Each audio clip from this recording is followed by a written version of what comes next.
Emotions are like a self-driving car. Sometimes they take you to great places, attractions, events, people that you love and see, and other times they send you into a nightmarish, hellish landscape that you cannot get out of. When we are new at the consciousness expansion journey, we don't realize that we can get caught in loops, and our emotions drive us to behave in certain ways. And in the worst case, it can trap you in a prison that you completely collapse and cannot function in the everyday world. And emotions can drive us to make decisions that are not so great for us. The crazy thing is, when you don't have emotional mastery, you often disconnect, numb, or dissociate. So you don't even use the power of your emotions because you don't know how to handle them. It disconnects you from your internal state of awareness, your desires, your reactions, your boundaries, your fulfillment, your purpose, your mission, and deep, deep connected intimacy.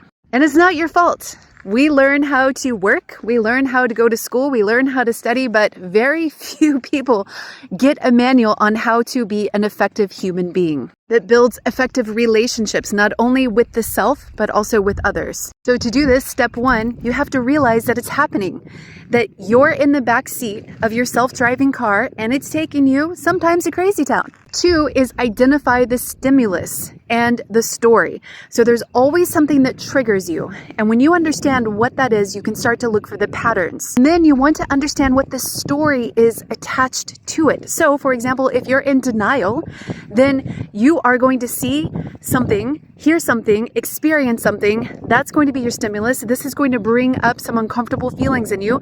And your defense mechanism is to minimize it, to redirect your attention, to pretend like you never saw it, thus disconnecting you from your intuition, which, keeps you out of really dark situations. Alternatively, if you are prone to anxiety and negative spirals, what's going to happen is that there's going to be an incoming stimulus. You're going to have a negative story that automatically attaches to it.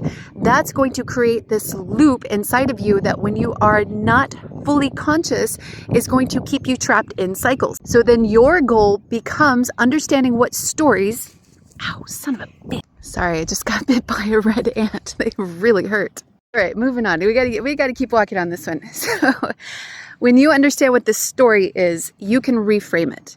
And it could be that the story is right? But oftentimes when your anxiety is out of control, you are preemptively trying to guess something. And if you're not careful, you can actually accidentally manifest this. So this can become a self-fulfilling prophecy. This is why becoming in tune with the stimulus and the narrative combo that your baseline structure, your thought structure is imposing on your reality is so important. That enables you to get more information and not get lost in these cycles and these loops. That's what enables you to break these patterns, because it enables you a chance to rework and reframe and rebuild your entire internal world and your reactions to the external world. In other words, that's how you move from the back seat of that self-driving car and you sit as the driver in that car and you decide where to go, when to go, and how fast you're going to get there.